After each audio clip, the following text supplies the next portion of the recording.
All right, a very good morning to everyone. Yeah, we'll share ha Adom TV. Yeah, we'll be so action when we say Edri Sabre ya. Na watch mu nsem and was set ye de brewo and now watch mu nsem no a retrospect yeah for political shows, political issues and some social issues. Ya na eba mountain so no ye kani nyina ebo mu amemne da ne esi ho koso ne atwitwa ne sere ne abasa baabi a wase ye ka eye no kra ne ye beka baabi so ho no mu a enkoyi a constructively ye betumi de ya no atom nene ye bedi nkomo bebre mi gidi se ho ye enti frɛ obi no obi so enfrɛ obi se na watwe mu nsɛm Adom TV yatena se ya ye ba bedi enkomo na minim se na watwe mu no issues bebre ana abomonte so near the kind uses of guns and now share gun has here individuals and crane bia sorry was say malance say a tuo enti no betimi de ye pebia na enchaye ye hu se MP baako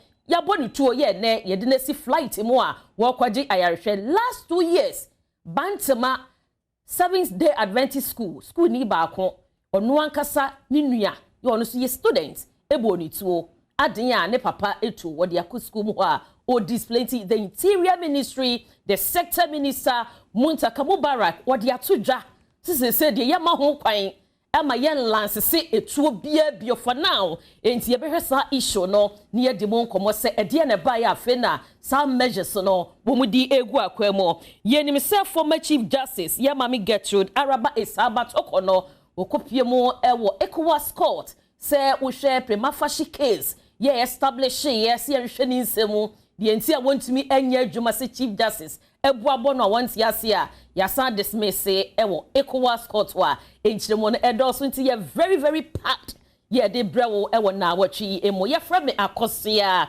eje wa high tension na meetnem e de ama menua ba abuna pokua ahwene bibi nti wantimi ama nyame ya aduma next week obetene nka enti ni yenyina wesu kakra bi ni yentwi ye ho enyi nkrato ye ba ma bedwafo a me ne won bedi nkomo na watwi mu no be de won din ebetudwa ye ba sese. All right, mama Samu akwaba Adom TV so ye na watwi mu nsem e na wo hwe ye no na ye social media platform ni nyina no Jumedie ni stream live Adom TV Ghana sanso na YouTube ni nyina Adom TV Ghana wo do comment ni to wase ne tie bia no making kan edi amount medical edi topics a wo do ye be treat ya no pay atodwa ni titru any asamwa Honorable Muntaka Mubarak the sector minister for the interior ministry what they atodwa sese ye lance guns etu awodo wo mai mu ni prempren dia ye de tabro atoso sanso ana unprescribed uniforms yeah, some private security personnel wonum ehye no so no e wase yetumi scrutinizing nyina se ne be ya en conflict with Ghana Armed Forces so uniform wa wonum ehye na yenko ne yekotie enhwe Muntaka Mubarak abra na wode sansem ne etudwa ye ba me guest e wa ha me introduce no surrender them for them to be re-registered. That will have not taken through. Remember the window was not to prosecute you. Come forward, let us know that you are holding it. Then we will take you through the process and see if you are qualified to be able to hold guns. Then we'll register it for you and give it back to you. Then at least now we have this record. And then we'll register it on our system that now gun with number so is with Muntaka. And then we'll hand it over back to you. So because of that, and because we are still going through those processes, you cannot count those who are part of what we will be destroying. But once we go through and the person is not qualified to hold the gun, you definitely have to add it for destruction. But now we are only dealing with those that have been surrendered, that those individuals do not need them or are not qualified, and the process is ongoing. That's why we are not able to destroy everything unless we are finished with it. To surrender them for them to be re-registered, that one we have to now take you through. Remember the window was not to prosecute you. Come forward, let us know that you are holding it. Then we will take you through the process and see if you are qualified to be able to hold guns. Then we'll register it for you and give it back to you. Then at least now we have this record. And then we'll register it on our system that now gun with number so is with Muntaka. And then we'll hand it over back to you. So because of that, and because we are still going through those processes, you cannot count those who are part of what we will be destroying. But once we go through and the person is not qualified to hold the gun, you definitely have to add it for destruction. But now we are only dealing with those that have been surrendered, that those individuals do not need them or are not qualified, and the process is ongoing. That's why we are not able to restore everything unless we are finished with that. Right, Interior Minister Fisem Swafo Honorable Muntaka Mubarak. Jidi se wetie ni ye ankasa potokasa na wasani mu ate said ya mebo ne tofa no said ya nkrofo Misuse etu awodo wo mai mu no areho sarado asafo nyankopon amfafia anka urabai wahwe ne nkwa yeti wo mai mu be 2 years ago ana aban no the institution no de betu dwa se wana sabe o malansese ene wo mo lansese ye no ye beji sa tuo ni nyina ye mu sasa steps no a government ni take ye no wotumi accomplish complacency ye ya de ba akoni ye ka ne ye kasa 1 week bi ye ya ka chire nyina no ye nye follow up intimra so si ye ka asem a e wo si yetumi edi so enti quick one menua bema Abdullah Saka NDC National Communication Team member wa hase na mihu no ache ye betumi digesting sembebrebe na ansa na menua Saka ebekasa no Dr. Sadiq Edu Chum a fellow West African Center Against Counter Extremism yenene twetwe komo efa Interior Minister sama wakaye ho Dr. Wotemenka Adom TV sini good morning. Good morning my sister. Now what to say? Yami Adom na onso Obade kutaye. Where the quick one, me jidi say Interior Minister asamo dia tudwa efa lances Adwoa ye de man krofo so betimi akreto no ene ye de tabro to so any some private security personnel omo uniform no a etise Ghana Armed Forces de ani bi no would take what's that and some no any saying yo Nnawotwe na me enchia mpenifo a omo wo studio na efien so etefo nyina anokwe am say incommode we no ye di every last year by na yes say ye di sa enkomoy enam nyama aho anata nyama ba ko menu bia esiye na wo hwe yen emra pon aho wa ye wo na wo hwe arms and ammunition act no a emma yen akonya emma ye hu nia anate kwan ya befa so a yede ebekra ye etuo ene ho nia obetumi akra etuo ni ade ne tan brand nyina ho na ye hwe somewhere 2014 ena Kofi Annan nhihwemu nhihwemu. Hello doctor. I think say ube position hu ye kakra se na be ya e bete won kan ye neto asomwa me. All right. Okay? Very okay, Manenko. Okay. Me patro pa yenko ye ni. Enti se na meche no. Na ye hwe ye hu se ye wo etuo aho bebre e wo omanyimu a ekokodi nkofo nsa eno no yentumi ehu nkofo kwa de no krampo edi omonsa. And somewhere 2014 it was around 1.2 million. Sabre I know say we have in excess of 2.3 million weapons is in the hands of Nkofo. Sabre we cannot really account for them. Send effort ebeya send ebitimi ahwe say etutwa samwa sa enyoma no koso any ehu aye yentino eno na through a small arms commission and a Ministry of Interior omode sa nhihye ba say yema some form of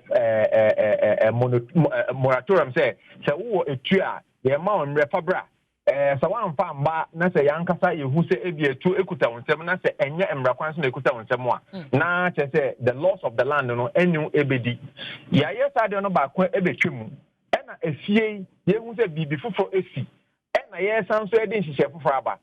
Now what it means is that sometimes the knee-jerk approach to some of these issues, na emwa into bo so obi kura no a sebeta fa che e wo kwan papa so a okuta nituo no na saa nipa no botaye nam so di kura nituo no na ababa beye njeje mu fi se ye de emra bi aeba ti se enano yawada na mitie Deputy Minister for Interior Honorable Tel Abi any some of the communications are or they abandoning chechemu with the kind of directive, and sometimes we need to clearly yema yen timemfono ehu at a point in time a directive eba not at a point in time when we are fashioning out a whole policy yedi ye aduma no as say yema omuhu sa afense insunsuya ewo mu na efi inkomotwetwe abetwa fon yema emunda ho fan efi say yawada no kasa ba ko ebepie mu ni say obia wo utobia no tabre yeji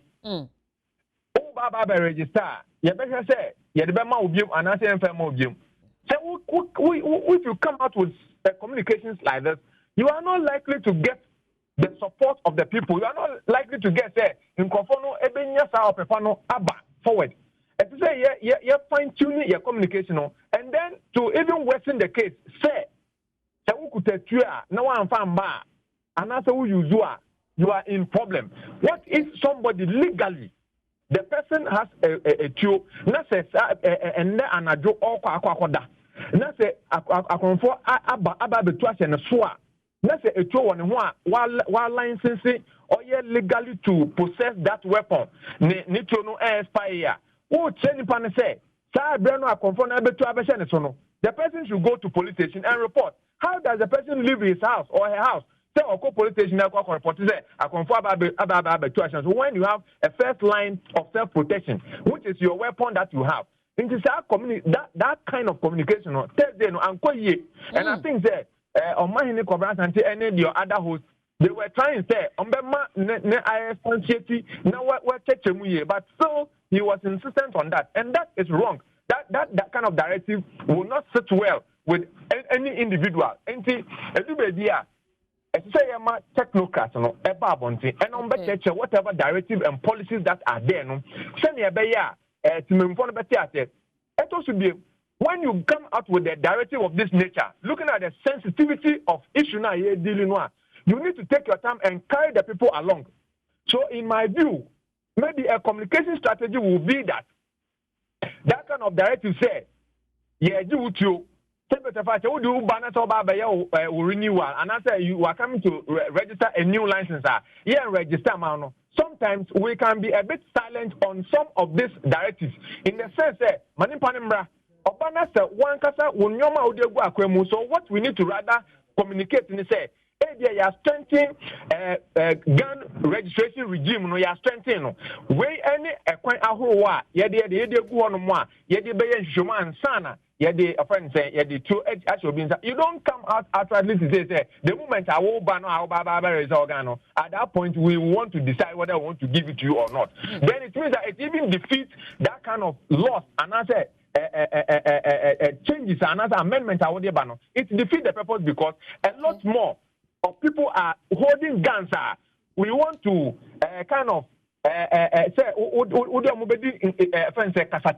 na the only monokwa na waba na ma cheche no be fa so a obe register na impose say mo che no to a ma che no to ni ade no. When you are in the process of doing all of that, you don't come with a certain punitive mindset of that aggressive nature of frustration of leadership in the system to instill say this is the way we are going. When you do that, you will not be able to get the desired results, and we are going to see more weapons in the system. And I think that those are the communication gaps.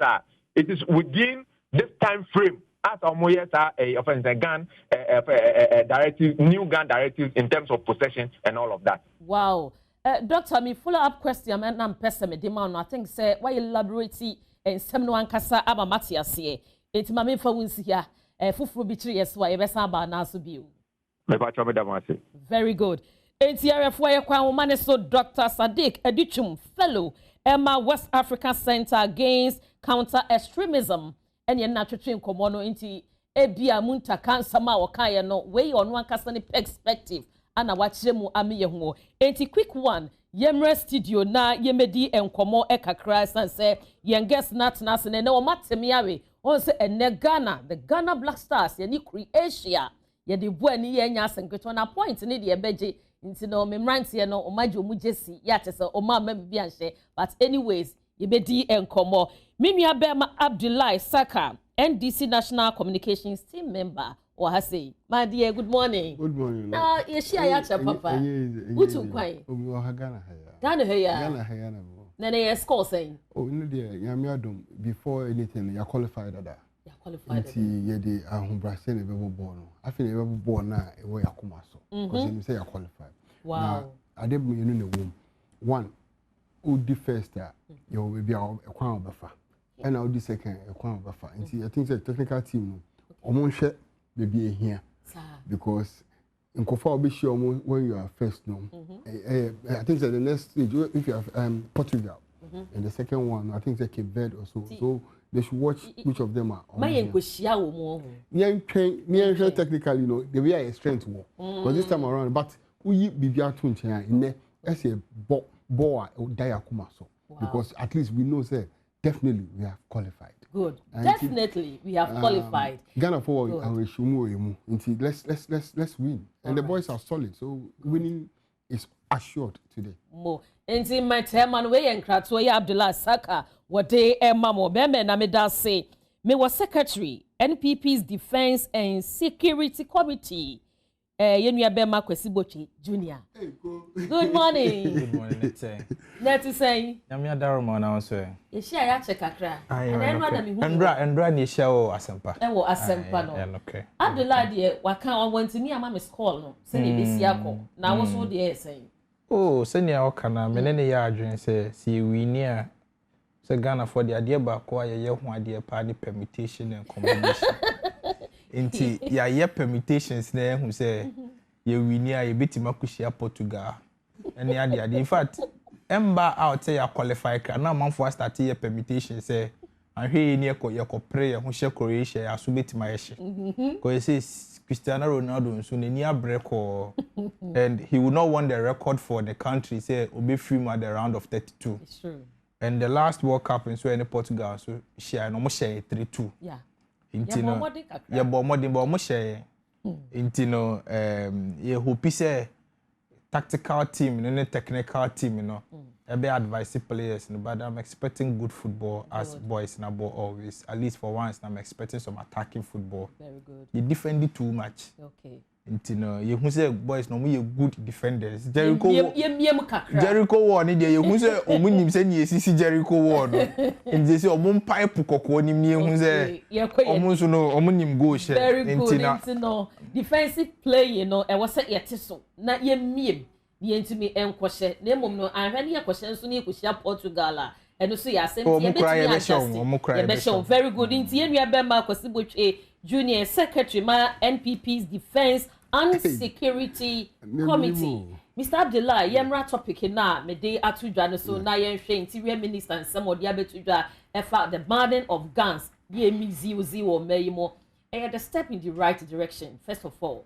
Oh, first of all, it's promising Ghanaians researching agenda, and I think this is part and parcel of it.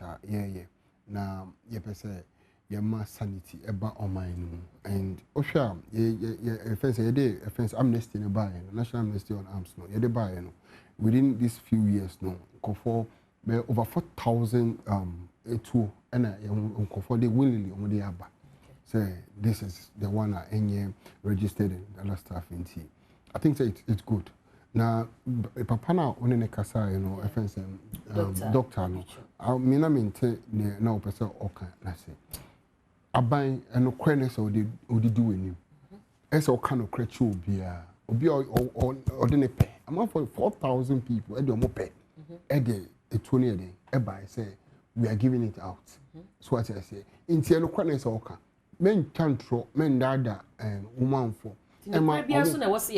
Yes, in this particular case. In terms of security. Maybe the security and require first in anything. I bind there any question only woman for year catastrophe mama so be and require NSA doing him. Until we are happy to bring the truth out. You're gonna for acquire a person yeah. And at the end you say there will be in this time around there will be mandatory psychiatric evaluation. You be share amount for Adom. You be shame who say yes, you are qualified to hold a gun. And this time around, a very strict drug screening. I'm a man for whom say yes, they are drug free and anything because you uncle far and you can saw mukra it will. And it is the right direction. And I right now you say you perceive right now you have a smart card where you be saying Ghana card, you know, any year registration, biometrics, you be and you know your and ya idea a chin. It is all only obia adremonio team. Only obia a friend say, be different now. All these criteria are ban. Okay. Criteria be a any chin. You say only two. Now be registered. We should be able to teach you how to hold gun, how to shoot gun, how to handle gun. And on I say you per se, and yes say you per se, why now? It is necessary now. I know the because within last year, student Akofena obi ne papa within just a week I can say MPP for sense we are if any say omukura etu omudi gun point of correction. And yeah MPP for we should be constructive a little bit. You know,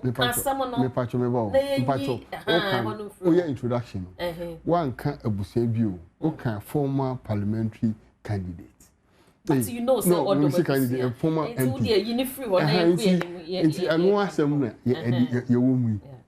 So I say, into idea, air current, and we need those things. And me, you sure say me, bra, Mona or more. They also do this particular thing because here say ma sanity eba or into one public safety.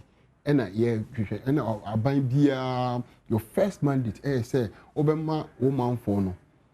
Or more, a friend is saying, a home bambo, their safety will be your concern. And this is what we are doing right now.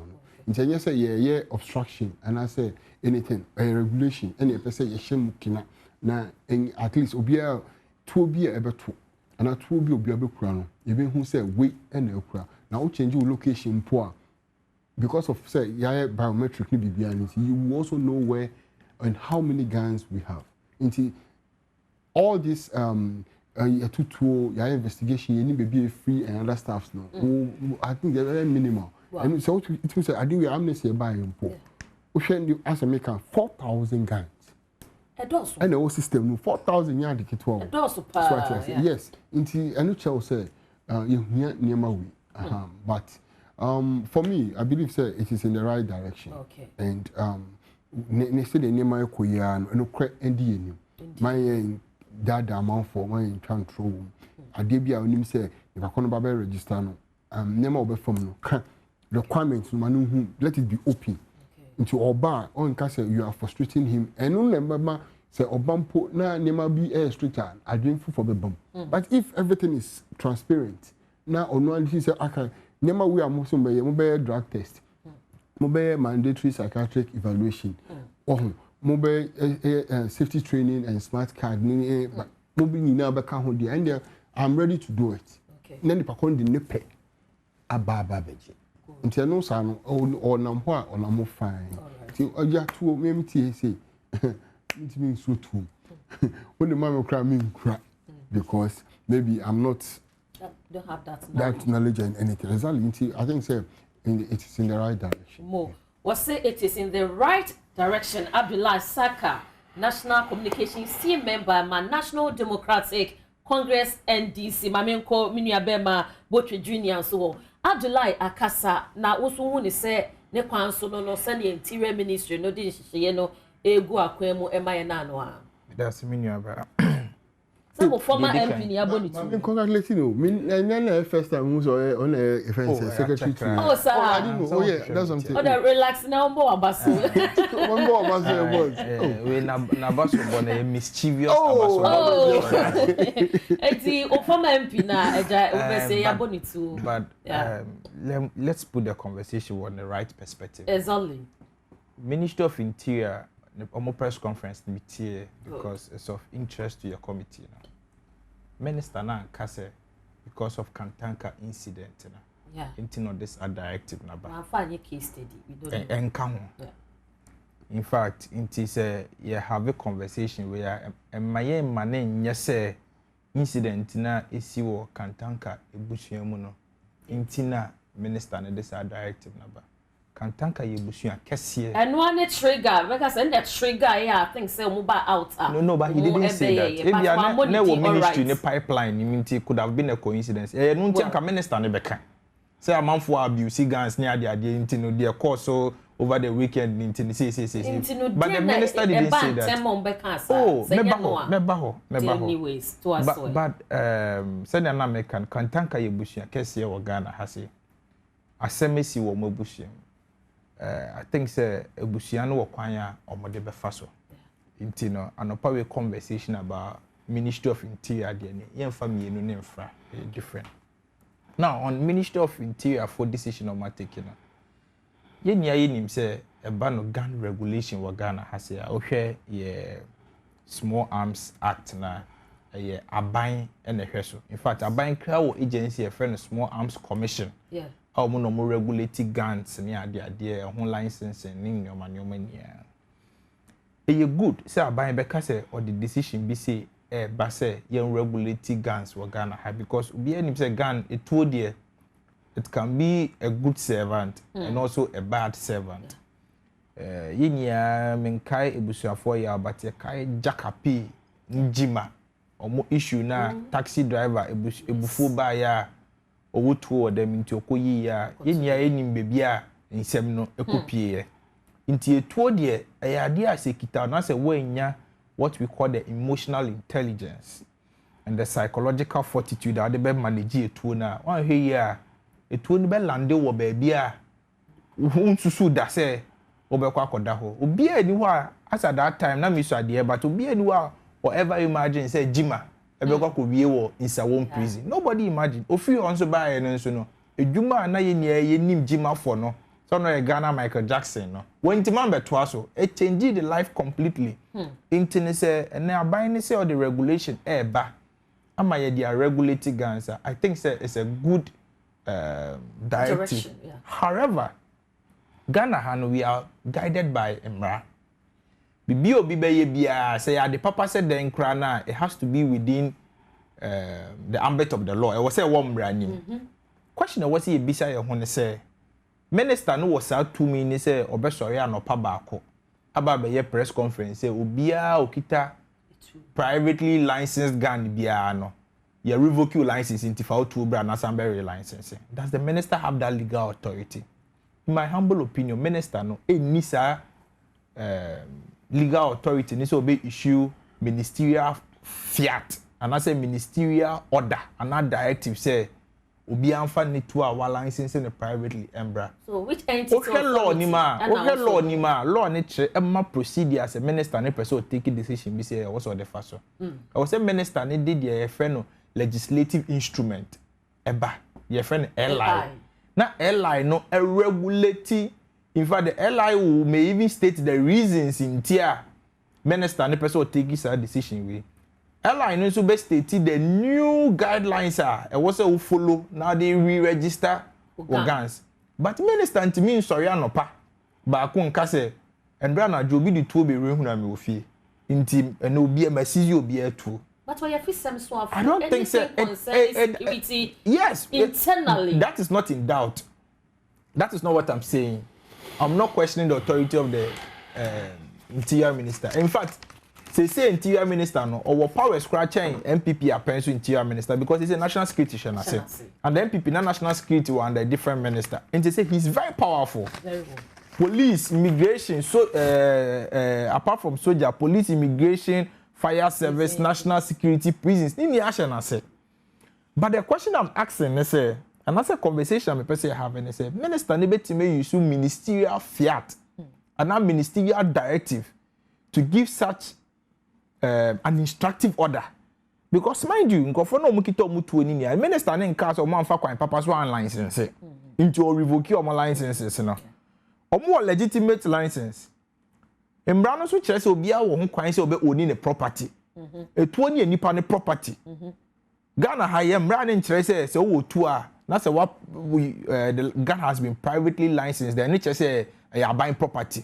It doesn't brand interest your own property. Your constitution is to be our right to own property.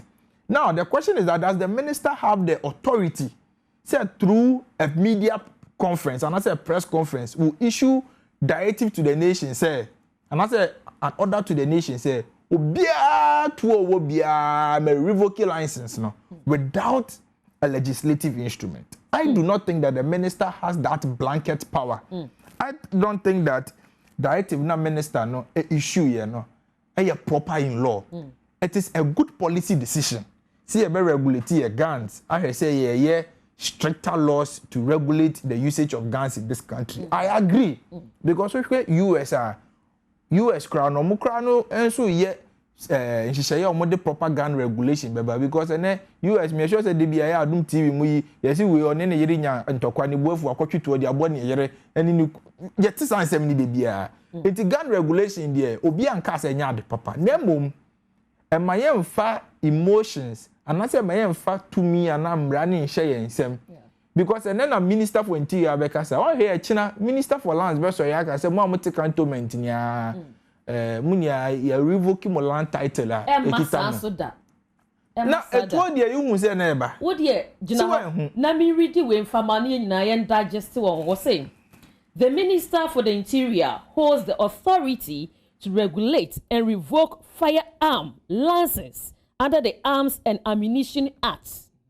1972 year 1972 NRCD 9 which dictates that the issuance of the gun license is a privilege granted the state rather than an inherent right. No, you see, OSHA law, the law stipulates, for instance, ukita firearm. Not firearm, no, privately licensed firearm. Now the kobokro no. The minister has the authority to revoke your license to the firearm. But what I'm saying is that when the minister no, I issue ministerial order to revoke all privately licensed firearms. The law doesn't give him that authority. Which shouldn't be so. No, minister Nibetimayo, but he has to do so through a legislative instrument to set out the guidelines properly. But just what he has here, what the Beko Parliament for the people's representative, Georgia. In fact, there is actually a Security and Defense Committee of Parliament. So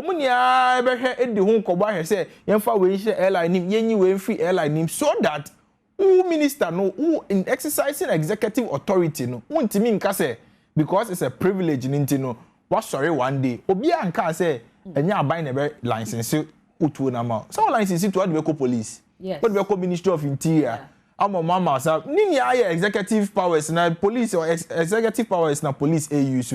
But the point I'm raising is that yes, the minister has the right to make such a policy decision, but I do not think say minister no through a ministerial fiat ebetimaka say we cha obi license it has to go through a legislative instrument for parliament to deliberate about the issues na yenya a clear law and as a statutory backing because idea we are minister na ye obi the court ni ebisa minister and say embra ben amount the legal backing to do this a minister ni be people just what I say nti obi opema so the court supreme court but when the law no adwuma kwaji no hono mo obetimi aka the reason na ema odi kan asem there be obetima what reason no I'm not saying say only reason no he can have a very legitimate reason and me support the course say yen regulating guns for Ghana. Very good. But the point I'm making is say minister need to mean sorry in free in the bedroom one morning be address a press conference say we revoke you be a two license. It has to go through a process. There has to be a legislative instrument.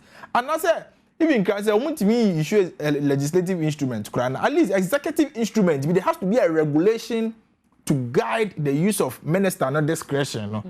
Discretion na idea minister no enya blanket.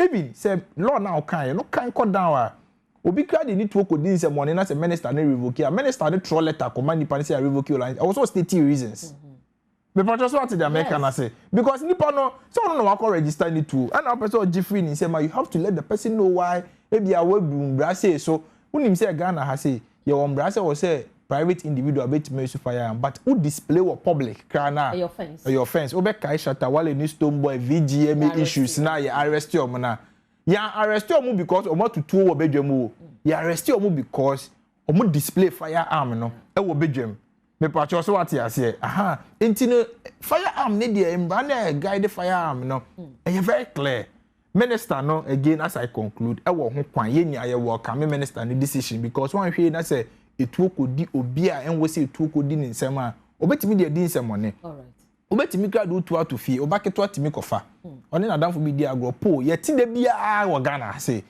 enti no the American say minister no wo ho kwan say obeye say we in the MPP we welcome such a decision to regulate the usage of guns in this country. However, what we don't agree is the fact that the minister cannot through a ministerial fiat or through a press conference to decide to revoke the license of everybody's gun in this country. It has to go through parliament, go through a legislative instrument. I will say no legal backing for the minister to take such a sensitive decision. I will say no legal backing. And some no good.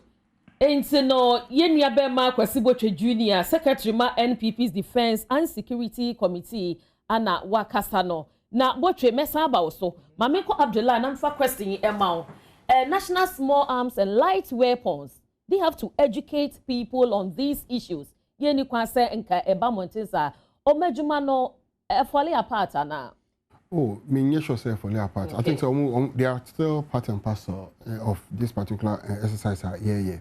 Now, Oshe Arms and Ammunition Act 1972, NRCD 9.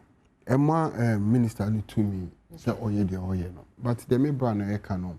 I don't see maybe a OD free, but say the whole minister will stand and give an order. Now, in if it is not I think that there are legal ways on which I offer. But the all can say for the me, I support it. And the second thing is I don't see. I say like only baby ojina. Only so support you, so man support you. The truth of the fact is, no. You can't that and if anything, or can join or educated so political. And the oil no, or supporting na from and the crack saying. So I says, the crowd say, on mind door, number one, before any other thing, before party, and maybe a ujina. And no credit your oil, young Jesus, so, young, like we should just help him, young support him, and achieve the ultimate aim. One can send this phone for among gun and among lances. One can send PP phone for among gun among lances. What I say, or say Obiamra. And Emra dear. Any mrakwanwa any ade onu abeka so dey to me only to me any office and emra and oye any on individual until you buy to me and ode kasa and all can so on tia emra bia so yes all the parliament ally no yetimi di yeju ally currently you should not say he support it until ally for be no on conference so the ade for the eba na ade for no ode eba no any ally no mo and now Obakoye a life for. Now they all kind no. It is supported. And I don't see where he's coming from. Say he has to if he is introducing new thing. Current ally the say Ode FN say Obetime revoke. All the licenses say currently you can revoke it and bring new thing. And no Bibia. Well, so what I say currently the airline is the one he's using and it is the current airline. There's no new airline biome. New LIBia and idea all every single Ghanaian support it because and the safety of our people is very paramount. And until any thing I call church or new LI, baby, and run essay near Minister Nayeno, and running the aligning in the pepper on boom rabia so be so say oh no who's a boom ra maybe be bra friend say Mrenini, like he's a lawyer. So definitely, he can take it on. Because truth, I didn't only say, take it on. Yeah. Now you say, yes, I'm part. And yeah. But to me, as I'm sitting here, the current ally govern the oil. And then I also can't chair and say, yes, this is the ally. Yeah. This is what the ally is saying. There is no, or introducing new thing. No, I can say, okay, because he's introducing new thing in T. And the uncle, we offer new airline call. No, this is what he's doing. Yeah. We all support it. Your bumpire say, ebe na chino na ebe support here because ye obi tu only so okun this was okun MPP okun ye nyina So we should all protect the sanity in the system. And question about the small arms commission, but maybe they need to do more to educate us. And yes, maybe say all those necessary legislation now to what extent. But the all candidate made it truly do. Maybe for so. But before we make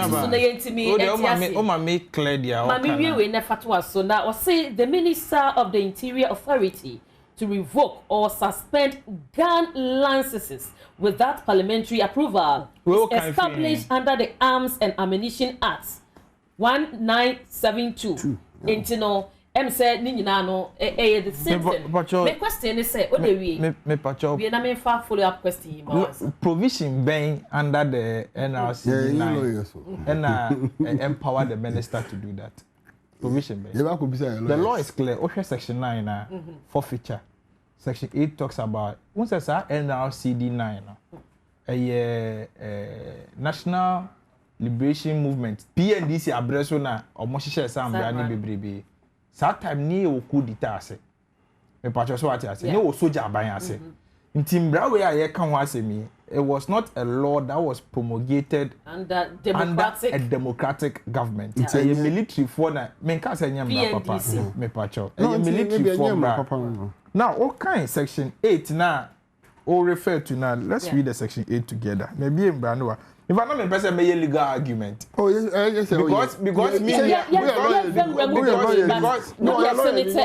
because all try say or contradicting their maker. May contradict you. Section 8 talks about arms or ammunition may be seized in national interest.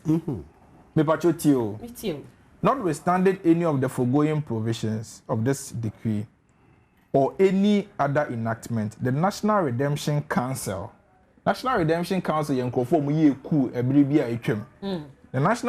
Council may, where it considers it in the interest of national, in the national interest, so to do, authorize any member of the police or the armed forces to seize any arms or ammunition wherever they may be used. Subsection 2 no. The officer effecting the seizure shall deliver a written receipt for the article seized to the person appearing to him to be the owner or in possession or control of those articles. And the provision when it talks about or refer to, it talks about the seizure of the gun. Minister the directives talks about the revocation of the license. These two cannot be the same. No, maybe I'll carry no, maybe you know you have your point. Or say you have your point. This is it. Where you have reached no. What kind of law now call for about forfeiture section 9. Not just say the obeya wangasa utu no, you cease to have legal right to hold the gun. Subsection 1, section 9, subsection 1. Unless the National Redemption Council otherwise directs, there shall be forfeited to the Republic all arms or ammunition, including explosives. A. Used in the commission of any criminal offense. B. Surrendered under section 4, subsection 3. Or C. Seized in accordance with section 8. And clearly, the law defines how and the manner in which obibetimi a revoke and not obibetimi seize organ. When it comes to revocation of license, I am saying it again. When it's a policy decision, it has to be guided by LI. Now, the National Commission on Small Arms and Light Weapons Act 2007, Act 736 of 2007. The section 3 of that act. Ministerial responsibility and directives of the minister. Subsection 1 is the minister responsible for interior has the ministerial responsibility for the commission. 2, the minister may give general directives in writing on matters of policy and the commission shall comply with the directives. Asema has to do with the revocation of general licenses of Nkofo Mukite Tunia. Now the question is whether or not Minister Nibitima sorry one day to say but take his decision. And I'm saying that discretion has to be guided by a legislative instrument. I am not saying the policy behind that decision is bad. I am not saying I don't support. I've already said it here. So I support the position we have to regulate our guns. However, the regulation must follow due process. Your friend of procedural propriety has to follow due process. Guns I can once to me. If you want more, your lances say, young feeling in Nambra. Ni screening, ya dream ye who say, a 20 kutawono. What's me handling? Ya uncle for her beer. I don't think, a issue was a beer. The gun reward issues crown a buy. Say be a would me to a bar. Near watch a dear be a timid reward or money at the other. Oh, there be won't say, and yes, I am no gun reward scheme. No, yeah, what times are you this on your money, but for instance, shares and tokwe si wo baby, make item and tokwa si wo nkonya alavanyo honum baby no. Ye about issue directive say, what would be an fabra near more baby. So what you say? And no, na minister na you know. But you know, but na minister na you know. No, let's be clear on it. Minister na directive chair say, what register utuo privately be an abaya revoke your license. And I'm saying, for the minister to be able to do that, that discretion has to be guided by a legislative instrument. That's all I'm saying. To pass through parliament. That's all I'm saying. That's all I'm saying. So there'll be a very clear guidelines and KTI can want to me. Nkobia who say airline need to say. People just want to American. It is not late for the ministry to do what is right in the sight of the law. I don't think it's late for the ministry to do that because this is a very good policy that I don't think has to be. Mate, Bocho Junior, I don't know what he circle port of oh, there be me hitty. Who hitty? Yeah, they are two form book or send a bay. I will bet yes. Where I will say Adom TV. Where you just on some and would see a young will say, Yen, I am my who by send ye by a 12 war to send Crawford demo, baby. I did talk, ye did 2 years crabby to me a fat, will be a so a lance 20 no, the buffu ya, and once a watch and all the two will be a no dear yadia, a beb waiting now watching more, and a Sunday no, ye did said to mediano, and my intimate mammy Kumeni, Abdullah, yan she, and she share for be our horn no more. You bet me dear work from the member so na mamini can call Mr. Solomon Chen, Director of Communications United Party. Good morning. Let's say the yes be and oh send the same catch a John did in the account. A boy no I well na me we say we just in so a blink pa day ukoshe we no man sha and e bufu a na go frontiers you know ye winning bonus and is blast and winning supporters so there no but ye be don't worry good inti yenhwe enkomo ya ye nyina ye di ho asam no eye lances a wodo a ye pese ye de tabro to so se be ya we na use guns no mu mix use no panyinfo mo ha ka wo no mo de usu check wo ho ne sen pacho ma men ka se mene kwesi botwe be ya adwene se ye friend say sa order na minister no issue ye no enya papa na enkonkusi ba bia you see sa asemba na ye nyina nkran mu entutu nkran. First of all, was it the policy of the ministry say sa da na issue sa statement no o masa order na sa da na obema order na senka Adwoa asafo mu ayi ensia senka woma o ti ase nti esa no a asa wama order enya adwuma obeka ye a emu ho no ye mampani eko Zambia oko no wa shefugu so ti ase na Zambia for ne South Africa ye nye integrated into omunim se fugu no atade a ye ne ye gitumu ha tino omosere na in our response to it no e wa na enya Minister of Tourism be ka kire say everyone is obi a shefugu Wednesday so she oh me she ola bi wo she o be ya ma me di mani adi wachi ya me pa Wednesday bia me bombo dey say oh enye Friday well yes because ye wo Friday well ho na ye policy I was well thought through 2004 ye de buy sa time na Ghana ye nche ye local you know wo she ukroma tade na ye serew enu nti ye de bai ene ye to ebu nkakra me pani alanchemante ne launch ye efiti ono ahye bi nti ebeye ye no abeye akono ana obi aye de ehye na se ye mambani akozambia na se obi kosi na twetwewa ye ba ya na egiram Wednesdays one day show obi ahye wie the following Wednesday obi ajai ebi ni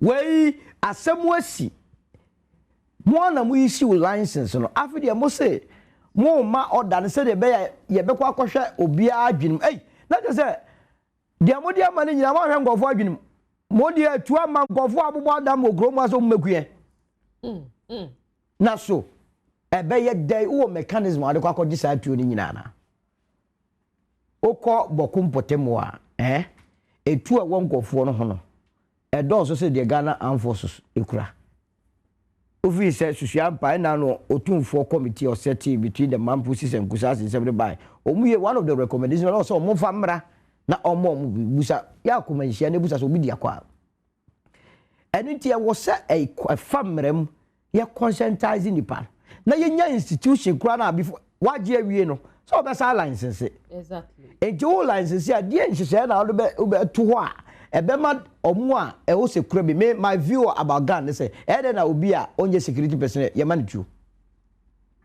e jo mo jitu na ye ni bi na ni tu ye nya de huruma tie na omo nya bibi na omo ntia sia wa ma na body card so to bi kuya na Debbie by the way etuo ye de bo fish obi totu a odi koku gan odi koku na ntwie enye nipa na odi bebo no ene woni obi kasa kwahwe apa a utum se ka akwa oni ni mienu gina muga mu be finish no wo ye ya na obe ne ka ade go yitu abeku interior minister de no onyi ntomo ana woni se bi wo so baba metwe san kura na yekoye nim na anya de be ye adwuma yekoye nim sasan se omra no nto de boase oma data elidi no enye research na ye hu first of all enipa dodo kura do ekuratuo no ya license omo na ye hu che ye de mra no ba wi a because de mra no ofemu a na ye mra so obi anfa de tuo nya de emra omo anfa ma woni be bi tuo no entina kwa ye de akwa koje ni aka ne try sa de ase girankan ni tutu nkran enfa wow enfa na ye nhwe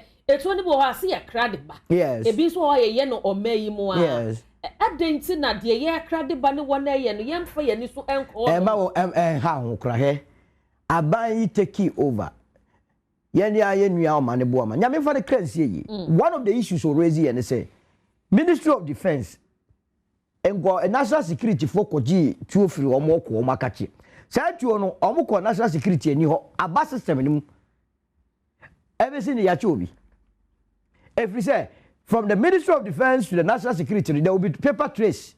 The Okoji and be sign. The Oko National Security, they don't down also be sign. And the any one more na a wohono, and the any ya warm. And now no minute go money as support. Yakwaku was a trio, ya concealing. Ya who did what is that? Ye chiu. Bani security issues bia enye bibia na empanyfo debate na uche o ka kire adentira wo panisom dia nganjire ene o che men nganjire ade azam no mne eken na kire se but yantia se etu onye tomatoes escafo neto es convince bebre one way no na obo we ya we ontenta video so a omo makodem da omo se ekrom ho ampanifo binum ene kogituo yi na omo abo omo pa na omo dia kokro no omo wia omo yi sales Tano muka on. Ani nyina so ne de. Was one no victim ya ebi wo so my video ni bi. Baka ne tra o se ye ja no maneko. E ti send pa o se invite no. Because wa body pedin o se we say asofo e de ebegima wo no. Na obi a wonam circle one row kura ne to anything. E fa no benye sika kototuo. Ade na mama na bi ti mo. Aye sika fo ya ne koto na omo de aba betata ye ne kwahwe apafo yi. Aje de free ensem enti se de no kura bedi dwuma obi a oba be register tuo no ye be register kwan paso na yetumi hu se wom de kura ya hwe na adwin aposifo no etumi ko ba bi etu a na nipa eto no ekuta individual aso no ano adense asojafo ne aposifo de e de ne wo mamu na private ngofo ekuta tu ano adense wo na security na de be na no mako tienim no kura no yemfa no kura ne nya adwuma ne enkoanim yemfa no kura no enya adwuma na yenkuye nim yera Solomon Pesu right edi no no owusu no sisadi no papa bra so owusu na ya brofilize no wa ha ma me sa no wala trolls e kama pa wala trolls ah we see e kama pa nipa be na trolls ah esa so no ni di wonye mistake o bi na no mi di mistake wow e de o ma ya ne kama wa ha ma o enti ye Solomo Owusu director of communications United Party sanso na me nua be ma Kwesi Botwe Junior ye secretary ma NPP's Defense and Security Committee and Amira Abdullah Saka National Democratic Congress NDC Communications team member studio ha ayesheshe Nnawotwe yimu jumedie ana edi emma wa menua ba abena pokua hwene high tension mate na mu edi amano ensem doso na ye behwe ECOWAS issues no ya former Chief Justice Mr. Abdullah Mamemfa Emra so ya Mami Gertrude Araba Isaba Tokono ebi se ni issue na ba ye se ya fa adwuma no mani bio won kwotena fie yetumi establish prima facie case ya hwede wa ye nunte no any kwan so otokoso ye na adwuma ya te ho committee ni ade ebuabo no wasadi akopie mo the ECOWAS court ama ya dismiss case no who feel say ade be ne komu ankoyi a amana basa me that say the mechanic say I think say me to me no name baby all dey akono eye pa I think say there were other place aside ECOWAS court now we call world court on try now on call world court now at least students of the game are almost one year lawyer for omoba omdibe sua de who say a group baby no Ghana enya fencing Chief Justice PR ye two na de so okay na yetu na de so no aban no ma nkyeremu de ntia yetu na de so na aban ma nkyeremu no wante ase e na odi tumi no ECOWAS court na ECOWAS court no olusu ye na me pese me hu se oye amini omoye no moye dodo se no mo ma no na unanimous ana se na unanimous decision nti ono so no oye Chief Justice na unanimous no na ekoyi pa nti so no so akọ na ya man unanimous na na on san call African court say ECOWAS the Africa say ti on call African court ni ehu African court no say unanimous no so ho ana ti ofiri ho a na ja wa call offense the world court ti world court no so ko ho a ni ehu say unanimous so ho ana ti say ho no so wi a na maybe other place our person will call. And yes, the law is the law. Okay. Ghana, Accra, law network Accra no. And no the same law I want Nigeria. So Nigeria law no. And no only the law I want USA. See law there, everywhere you go, the law is the law, and it will forever be the law. And no just say, Emra edidi no. Emra ni say edidi no. Because ye can say prima facie case no e wo ho a na ye can say yes friend say pay for no council of states no omo can say yes there was a prima facie case against it all right no so on tiase nti omo wi dey so omo wi nyina na e na amra di no so on tiase and am pan so oyamra exactly paying for a council akuku dam captain na ye di medina na che say maybe obi wo chira obeka say political motivated inti na yes say odi call ECOWAS court say ho imrafo na na ho omo so omo ye ne nafofo oni omo na ye den jo say wan hwe kra senior most to them inti emra dem no di mu yiye say nyema we amode di me organa ne de enye mra papa but ECOWAS mra ne de mra papa inti odi ko ho e ma ye hu say ECOWAS so efo aso say emra na edidi no de na emra papa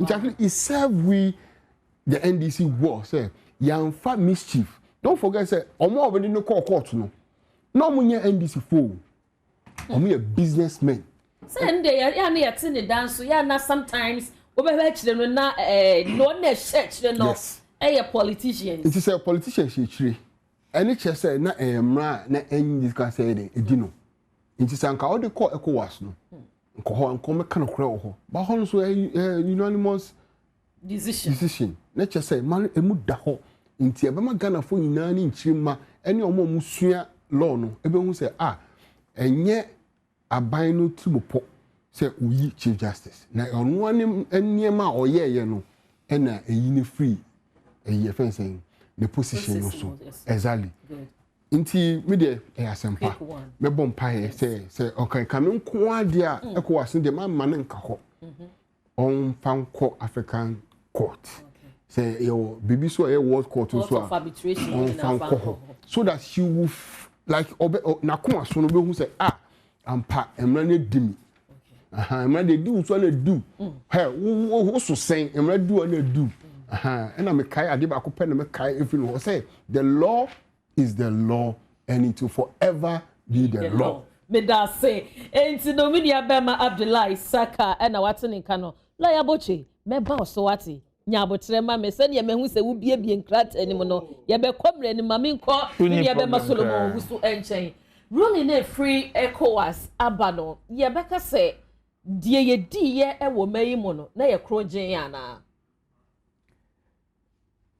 emudaho emudaho na me no esanse ya wo me to Pentecost mo akire na masoa ye dia me nko bi nti no ya na Bible no ba bi I find Proverbs ya na emhwampa nti mebusem na oko mebusem no asa Bible no wani mu a nka ahwe di ti aye edumiensa 13 no nchiche mu aye edu no Proverbs 13:20 na okan ya we Bible no nyame na mchiro yo na akase me di aka ho na akase matibi afrim me poto oya wa kire mu twa amaye was walk with the wise and become wise for a companion of fools suffer harm Bible na kana so was woni nyansa fo na enante a ohunu nyansa na sabi oni jejinjire fo nante a how ne kra ne sen ye me kan say asem yi baayi krumha Sakra was right nipa miensa ene di asem no ekodai o mampeni say ye nyi ma me tokoni free baby a wote na obekaye a ye to aba ne we ya no so Professor Kwekwaza ono di nka de koyo ana ora kufuado ese one de wan ho hwe ana enipa kumiensen esande koye eye ora Daniel Ofori yes omo ni ora Daniel Ofori no ye ni esusa no ayeti kumase ne ye no woni White Chapel yes on the White Chapel but ata na mo mekom kra ma kruma wono wa ye business ache ode no ho ana posi ni afa na Yamga Akogo yes ana third one no ye Shining Star is omo ye civil society organization yeah. Na womo miensa na de koye na ye ba akode ene ehwie mu ana emunsem no ekoba se ye no kurenti ye fanyi chibiase so tibete so obi se obi akosho obi a owura Daniel Ofori onye obi a sabi obetumi akwakopusu no se koye bibi mami o ye nto na adwen ono a na me kira share that start free White Chapel abro start White Chapel na me se bebere na he ye politics regura no na bia fa no o ma me no baba ehia o mo kase ye betwempena o eno de antam fa ho santi no nim de history e beto and why you so be devil's advocate be mo ye a good advocate and no mejao with me kasakra anti eno nti wo de ko ye no o kire mu de nti a ye nyina so wo se maame no maame tokono one ni kunu etu kwan e de emienu oto egihye wo mo ho abra na ni se basa wa ye nyoma bi a ja court jija chikwesi asem ensem otanyo so bi embia tata wo mo a Francis Bede ene ewra bi a friend Boatima no na entwa kwan to cite 21 issues of misbehavior say subanya enye ana se mu nan ode nan kan ho se eno de wabonko e ba ye no na enye politics wo ye nuanu ma MPP fo na hyase se ye ne politics to be kaye a petition ne ko ye no meni umieni antie ho maache ani enya Vincent Ekwasifua ekọ court say wono obi a asem no yemu oni din wo mu no oso wadade dem hu say ya petition say yenyi Chief Justice free ho na ohwe petete krem ho say Chief Justice nya copy to no wakoko say court mfatabo ento so ogidi ade motum say nyankita obi the course between the Chief Justice and Vincent Ekwasifua gebeden wo hu former Chief Justice ko beden wo ho ene de jiso mu be nyame ne be kire ya ti ase e ba sa no na the lawyer Ota Vincent Asifo no the former attorney general friend Godfrey that mean te ba sa ye dem because that's say mo dey mo ba be ye MPP NDC ama asenioma na so na no krapa na da ho no na memma oro emfi so ye mra pon ye di dwuma that is a constitution no e kire kwan a ye fa so ye dey etumi di yi obi a o man be so yi ni free o yes ti odisa asem no ko ya no mampani a oteso John Mahama say okay what the petition akoma ye ma metoko no wasa ma ne defo anko adu say unfan responded ano yes ana asem no e ba say mampani di ana so betema koma de Council of State ti ye hwehwem no ampa de akoma Council of State nipa aduasa baako ene da so amuko hwehwem no emu aduasa ese ampa insemfuo bi wo ho a wo se ye ma metoko no oso yi ano ana mu baako de otwe no ho na obetwe no wana jese wonyi ntumo because o mpene so ka baka so wato atia ba on de so atwe no ho ye ma me so fire ekufuo no so aye Chief Justice Bida owie ye a wono ankasa ka ho mo take this decision no ana ye ma me so fire so ono de obekwa kodi adanse ama toko no okakuo na ye Council of State no enso so watwe no kwa kodi adanse ama ye ma me toko no and then one resign na dey did resign sa time me ka say ka petition na me nyala ni ntem so wa resign ka me petition pamri mfrim esa sa suban enisi ye so okrom ha edu baby ni yes conflict of interest eba the committee no are set up am ye hwehwemu no a Supreme Court judge ye Rascot Poamai mo ne ade na omo sitting in the same issue ni ade no na a conflict of interest enu na ma ebinum and some political party no mo kan wasem na ECOWAS amone nyina nguze bibia anyu so the fancy Ghana hala na nioma no enye yi a me eba ye ni tira be start from Proverbs 13:20 eba ye na me kire ma bi se maame ye nyira ye firo ba emu ne ba ye me mpese sa beto me maame enti ma process ade no twe ho ne go negotiate na de oso gibi ya na kotena ba bi benye bia kwa ye nye bia kwa wedding ana maame si da obekọ ECOWAS ana me ka kire se ECOWAS na wo kọ no e wa Abuja Nigeria in 2019 no mo Supreme Court Chief Justice ye friend Walter Onoji na Muhammad Buhari eba no so oyi na free so e die ntino oyi free so say ye declare assets when declare ni nyan ntino we kantro say declaration oyi no Onoji no Lagos Abuja na kemu etia pa obetu aka se wokọ ECOWAS court Onoji se matwe mo ntitue mo aba na chena baby maami se da obekọ esanse efutuo bi yede ekoso ene na nkoso pe $10 million say sika no ka be mu so send the social welfare fo nyina age NCC omo o se di eka Ghana mu nsem kire omo budget enu na nka ye maame se oman Ghana ye mfa mma no meto enkongo esanse bo ti nyame adaroma ana ECOWAS ese dabi de course wo nyina na ye papa na bibie di hono mu a na eye bone wo ECOWAS court no interference to mean mem West Africa ECOWAS so no na in Africa da bi o ma me na ekọ no so no ogidi o mu ti afi do be so chese no ogidi o mu me kana sa da to be kana sa da nya question say enya Ghana ban na tam no ko ho no wa draw conclusion say Ghana fo nim say omukọ ho no mu a o menya atentire maame na hwe say o se Ghana ha no de remember say maame na kan sa ko Supreme Court o say ko de ama ha no mka say da bi wasem nim egie fa na ofa ne say ha de omo mpenasem ano no a ECOWAS efa lawyer ana lawyer no etrotro na nim nsem ana Ghana ban so de koy ana omo tena so no omo nyina ese asem a wudie die ye maame enye papa enti the law is the law. The Supreme Court of what na one yantum no de koy no one ne nyadwen.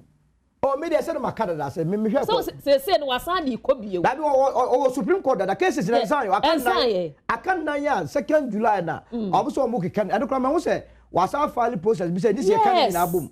That dey order that. Who say na emu one. Enti one ne nyadwen ana. Oh me dey say clear say baby afare dey abono. Okay. Abono abono nti no fesi nti ye nua be ma Solomon wusu eno no ye call ya Botwe Junior nche se na osi trotro ne de and then me said or the ebra embra no ankasa mo be me na wonua no mo akasa dia cannot make a amount ECOWAS court really say my many case no buy no maybe the merit in it ni enough into the so obey then how fast somebody saying me that say assembly ni me fa in two perspectives me fa the political perspective me fa the legal perspective. Me start with the legal perspective and Drana Jonah me who say ECOWAS court no upload the full decision of Madam Gertrude, former CJ Gertrude Tokuno, a case in about 96 pages. Me who ya na dia scientific min kind in ya inti go into the details of the inti omode ruling by me kind summary of facts ne omo decision in ya. The kind Madam Gertrude Tokuno and call the ECOWAS court for the ECOWAS court to determine the constitutionality or otherwise of the removal. No? One call ECOWAS court say ECOWAS court and pense moon and say Vina ye no aso ene Ghana constitution no ebo ebra anase ene Ghana constitution no eko Benkrom oko ECOWAS court and solely on human rights grounds. Number 2, Madam Gertrude Tokuno as a time na oko ECOWAS court no na sa time ni yenyanyi ne afina na the suspension no aba ni yenwie ne committee processes na the committee hearing be leading to her eventual removal inti o share the initial reliefs na or the call ECOWAS court na it was on human rights grounds to say the right to fair trial, the right to dignity, the right to work has been trampled upon by the Republic of Ghana. Obiara nim say Ghana a sovereign state. Obiara nim say Ghana a bibi and I say Ghana courts take decision bia. It will be very difficult say an international court ebe overturning the decision of our domestic court, especially if the decision or the administrative or the executive decision is grounded in the constitution. And as a constitution, you know, Emma Hukwain say, yeah, exercise executive authority. Be say, if you are the petitioner about here, Chief Justice, into President Hukwain say, my Chief Justice, no suspension pending the final determination of the allegations against the petition against the Chief Justice. And you know, Madam Gertrude Tokuno in seminar koi no tie binim kasa. I say, omu pese omu che say, ECOWAS court na koi no the ko say suspension na ye dia or and I say the constitutional process na ekoso no. Nka ECOWAS court and overturn the constitutional process. It was a human rights matter. Me patcho so what say. And ECOWAS court and say omu hwe from the ayenia kind of media, and so like I've said, I've not read the full complement of the rule, the decision of the ECOWAS court. But the ayenia ten is ECOWAS court, and they say, "Only Madam Gertrude Tokuno enyadwe."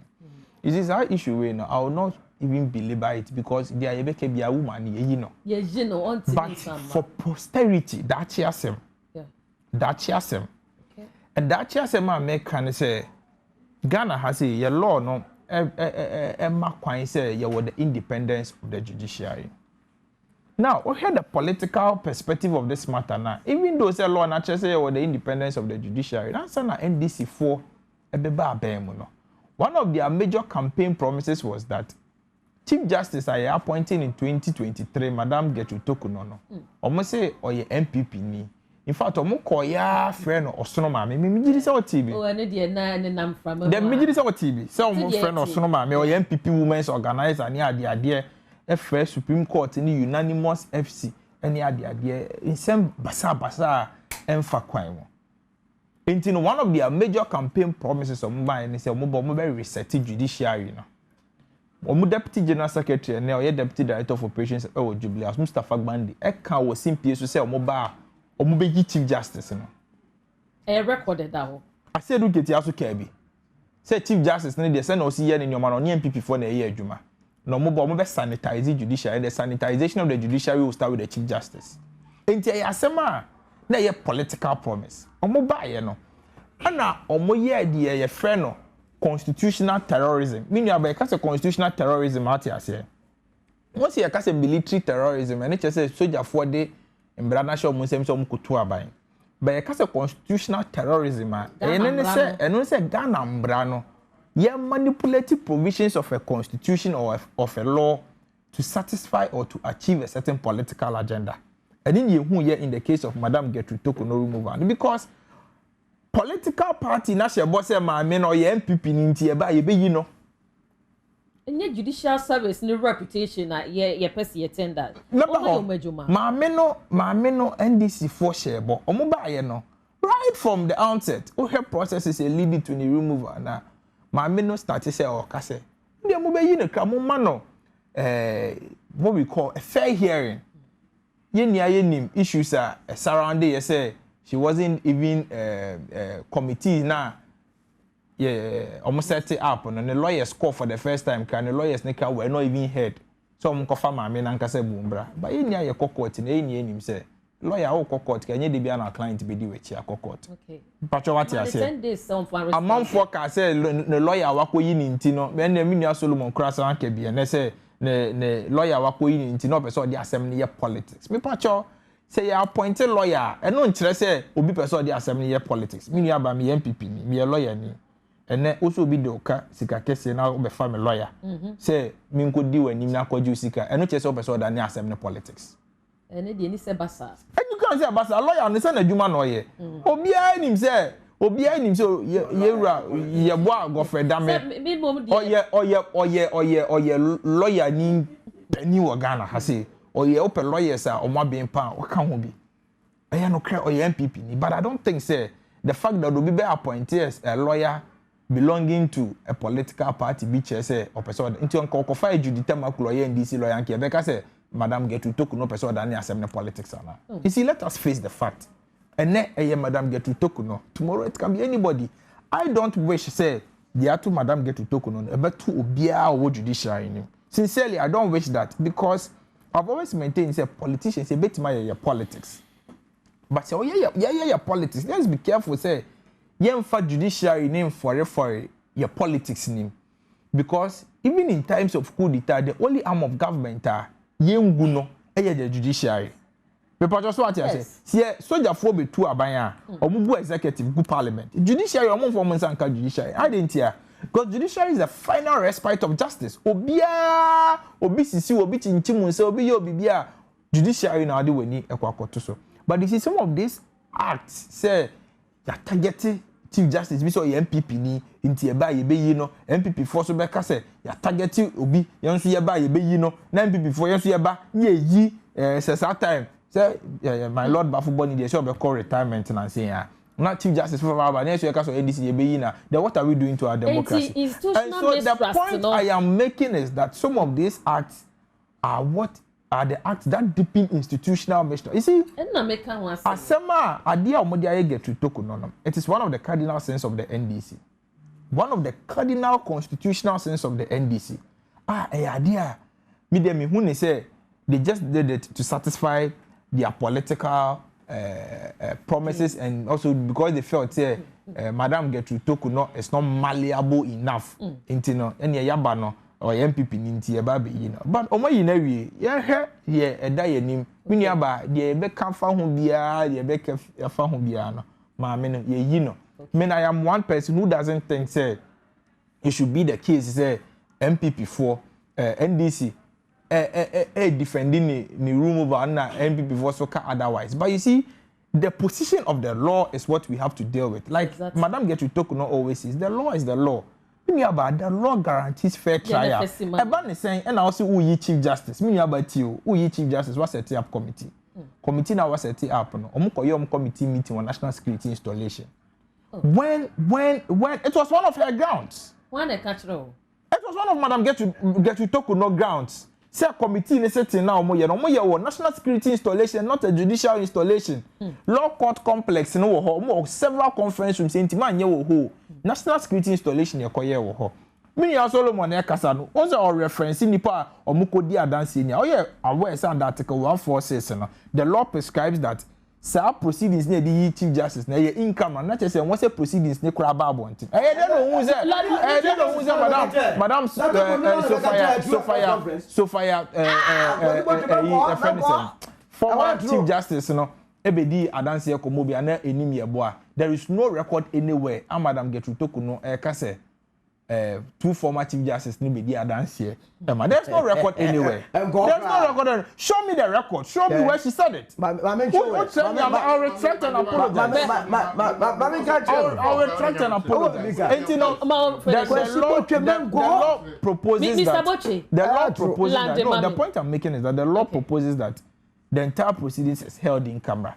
And this obi okodi adanse mo obi anu obi awankodi adanse amobi eba out krana. I think say ni no krano goes to the credibility of the entire process. Me da say na ye hwe institutional mistrust.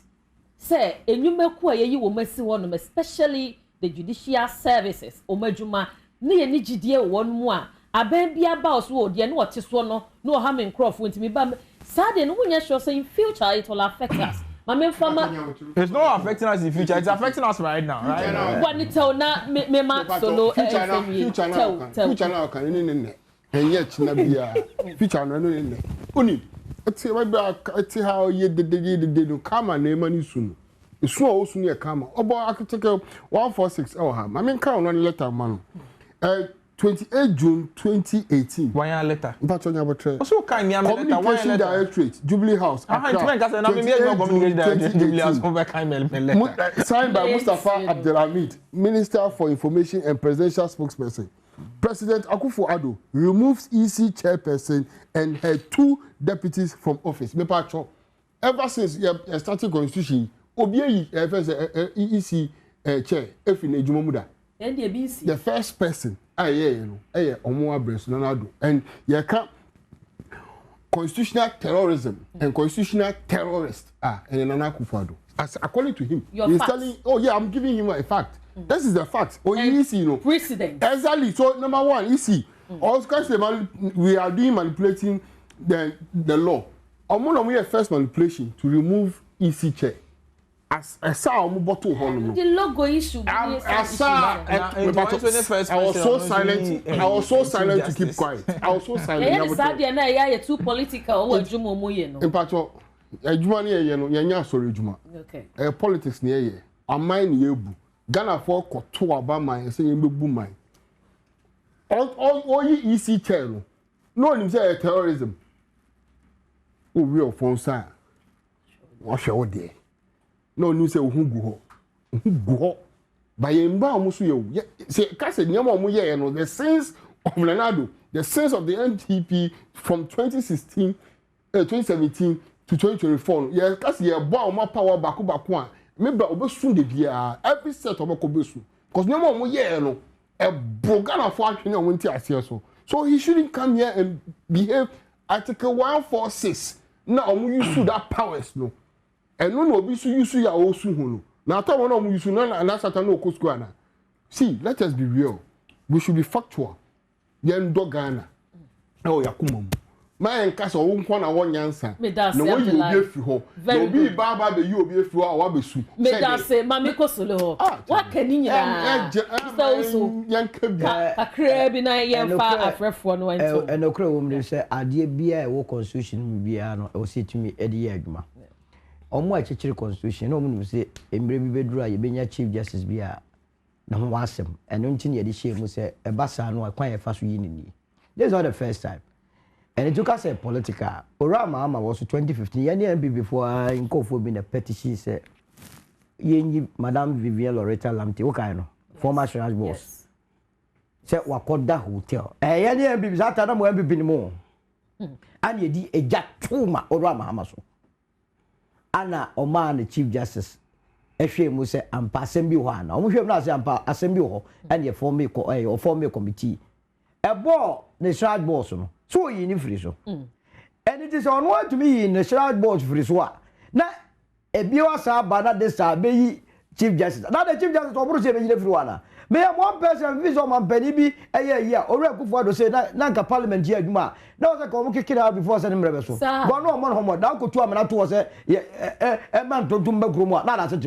cathedral semian me na me ka kiro eni mu nsem e ba so na so e say constitution e da ye mfa ni dwuma nti no da obi aye ye bibie ni we besi ma me no wa mono mode e va okunu dugwa ade atu e ma ba pa de no ama o ti ase enyiwe no ayi na me na mko ye sa e ge fa me nkotum tu hu se enyina so no e too violent enye me na me hu e ko wa se kura ko hu what try of swad in your mouth echo for yes so kobo almost hey anwade ma me se meba obu wie ye ekro ekire din na chiguo ekire ye din ye yi ma me no se ma me wasem nye de eti me hwe se ebia Africa court bi wo ho ana se Haga obetumi atoa so na ye ko yenim ye ko yenim nya but pass obi be di bonu okroma ne afeka se da achi assembly who told you say chief justice foforo beba odi nzemu na be tena ho ye be pamo esan se me no mienu to ene de ye dey etua oboka ya anya ne se kromu anko na ye yi obi every position na akoye se eye bone bi ne do ba de se ne blast akoboye moko na moko bodro na muluzu a ye se be be chemu me kama adwena kire mburuta esan say to na ne de mam ye winning bonus an say mo ase de agi ani o mo de mu wini a mo sa age cash ka ho mo fa nche na ne fa nche mo ti anu anu no okay yen hwe e wo musa maame no ECOWAS court but through na application na wo de ekoye no maame no privilege say wasa ne saka as gracia ho issue ni ade no on some fatana please at least was serve nation o adwo mo na ko yes ga unya privileges solo it's you solo nie ma mini case no es gracia ho en family ngomo obi a mi anam tie privilege say wasa ne saka do si solo nti lawyer I mean you oh and I am ohone de I think say area a gray area, you know. She's still in court. So let's see how the judicial processes go. Because I'm aware we're filing before Supreme Court in recent times. You know. Let's see how the judicial processes will go. I don't say more about that. Now, quick one. Na me person can make come part ni mo bebre. I'm saying disciplinary committee. Say the issue be call. Into no one young call cry. Into no young yet sa issue no ho asem. Into the ebehwe ye nka ho asa e wo court still pending e wo court into ade e wo court no wo ka ho sem bebra to no asem ni court no de no de plan up ni mu ntino ye bekoso no yaka maame no asem masima meka nyina ene se sane ye be ya judicial service ye omo adwuma wo Ghana ha se no that institutional mistrust no e be free ho no then and a politicians amowo mayi mu no e wo some ye the support. Oh, I think say you see me nua kasana. She tried to liken the removal of Madam Gertrude Tokono to EC in a charge near the what's that? He tried to liken it. But you see, no can say the first time President BE and as a buying BE EC boss NPP pension. I intend the bonnie or no a fresh president Akufo-Addo your constitutional terrorist near the idea. The first time a bind be attempted under a constitutional regime, say Obabi the head of an arm of government. Where arm of government to speak as well number 3. Lawyer, so mama na me fa number yi enti dwa na to asunti ye studio line on ye de air tomorrow 03022117012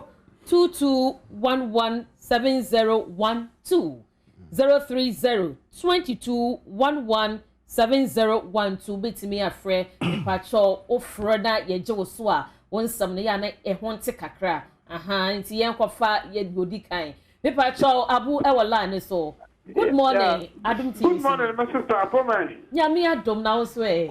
Oh, and the pedi nyame aye bi ama ye papa ye da se e man. Ye da se. And the person why say. Kakra. Issues bebre ni aka wasem. Good, o bejo. Mama chia me regional minister obo ejuma na oni incoming chairman Bolu regional Western regional body Western regional man. My sister, the law is the law. You got to tax there. Mbra. Sebio, ame mitiwe. Miti bwana one kada madam. Pia abochi. Mbra na oye jumo. Abochia ye embra. Kenasiara, British Queen Elizabeth, ne family, royal family, ne family for a police for qualify waka fan. Waka interrogated. In Ghana, a chief justice. And you mean that the member now won't constitution of service, the minority. Who could not oba, to corner one count. Lady Amina, we and Shika, make us ever second quadra. Big corner street light for years, my yes, baby, 10,000. But I said, it's come to secure your part. All right. Me da se ye pa Mr. We ba entientiam ni etwa so. Ma me nkofa nana yawo. Kwame ewa homane so Kwame. Adom TV sini. Good morning. Morning. Mini aba apumbo kode. Oba dia dum okuta ye mu na wonso Nko pando mu we na ya okasa fitabura. Ye da sema ye ntie wa no pay. Me pacho adwenkasi adwombo adu ATO program no na me ma me hawa kumisen. Na ti MPP ni na o ho mame.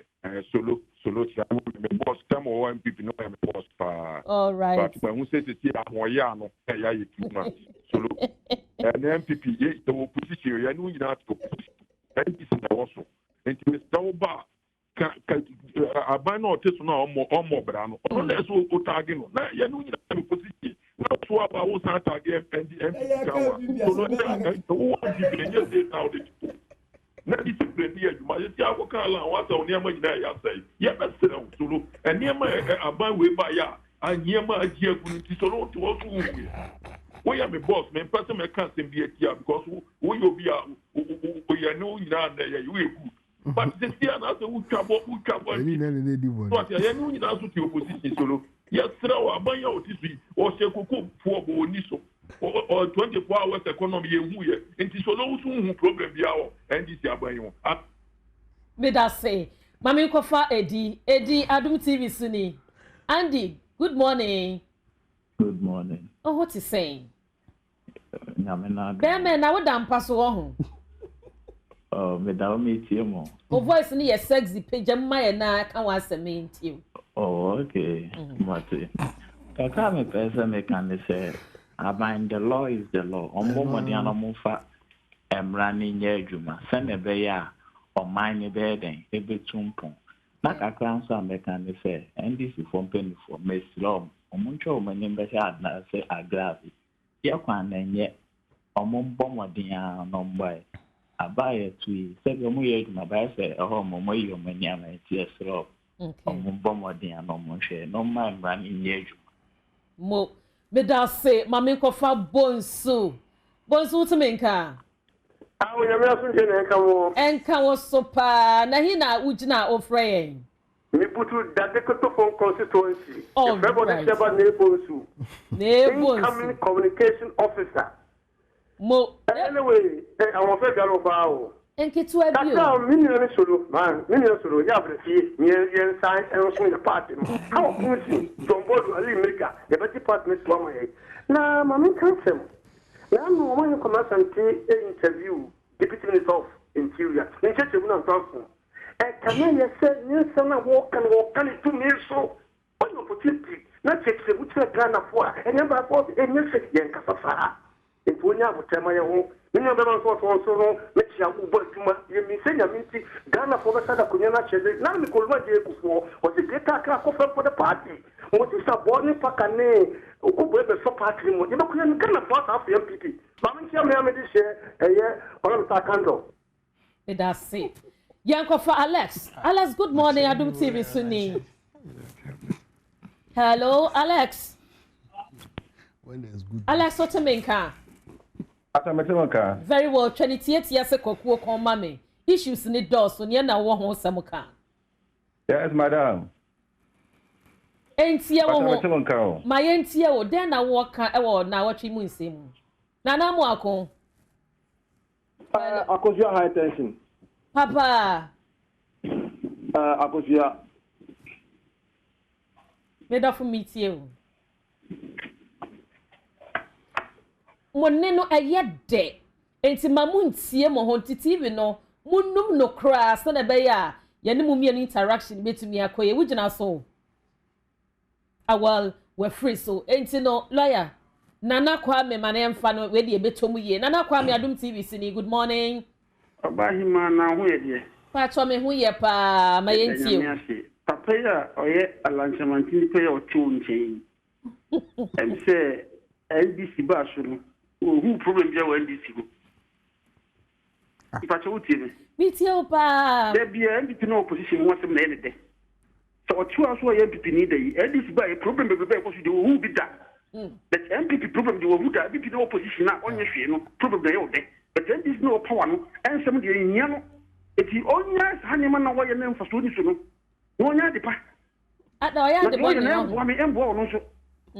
It is capacity no na mo ka sanse. Na mo so ka tell say na me sha no. Ya see.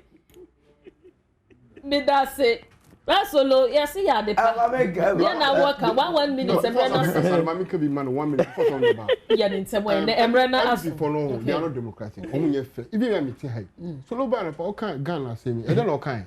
Or say Mutakadi or no, yeah, no, or no two or no. M say no on you. And I'm just MPP for no, ya teacher to my doom that. Into all the canon on one okay. Because the truth is that I was so comfortable with whatever he said. That should tell you that whatever they are saying, me that's say. So 1 minute, but it's often issues now. Or no, I'll cry. That I almost I was being kept more. So, about you and GBB Rongo, NDC no Anambwa. To go by nobody in cash as ye, my way and yet my way and yet my movie are a big bully so. Ye bahan moi, and some of the man a day. Ye can. Anna, and yet you're more cunning. Tis ye the MPP tour, Nebunya, make catch room. Ye the UP tour, Nebunya, Moncantre, NDC Assembly. MPP ni be no our criticizes about we say me as UP in this country. And I have records of everything that I've said about this administration. But open OT and also have a problem. Why? And you know who problem? I have a problem. Oh, lawyer, Mami T. Say the Ghana phone here, we say opposition party for me, you know, I have TV show opposition party back on the only any preoccupation is Obeboba Miachi.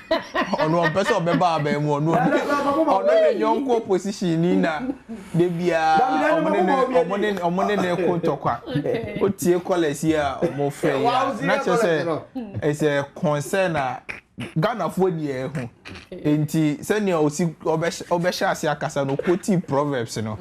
Proverbs were baby Sankasa, the voice of the people.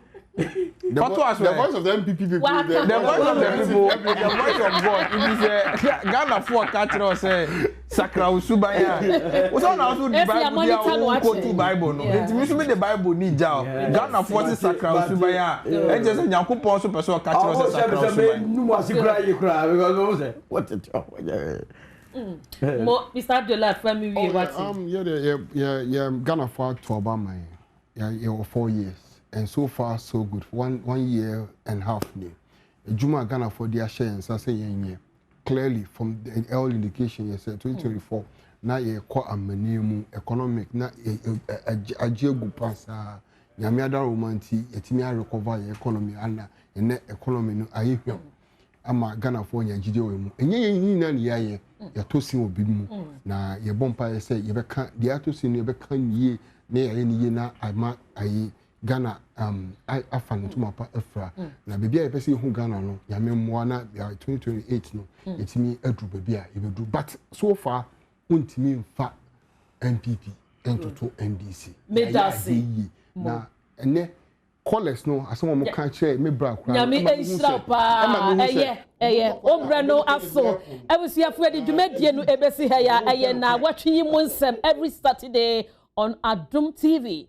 Nnawotwe ne yatenase ebre no aso na happy birthday enko emfama sister Eunice Alogbe. Today is your birthday. We show happy birthday. Wo kunu ye adwuma e wo multimedia enti wo se odo ye pa wo do se bibi no enti Eunice Alogbe sister ye nyina ye kan wo kru no ye we show happy birthday na se enko emfama enempanyifo aye to ye nsa de frɛ wonom Yenuabe Maloya Kwesibocho Jr., Secretary, NPP's Defense and Security Committee, Mr. Solomon Wuso, Director of Communications, United Party, and Yenuabe Abdullah Saka, National Democratic Congress, NDC Communications Team Member. Production team no maya die pa the fantastic wala sans na Kwame Kule Joshua me camera man any woman mon fanche me die no man me director obana o work on. I love you so much. Yeah, what that's from Akosie Jewa high tension. Bye bye.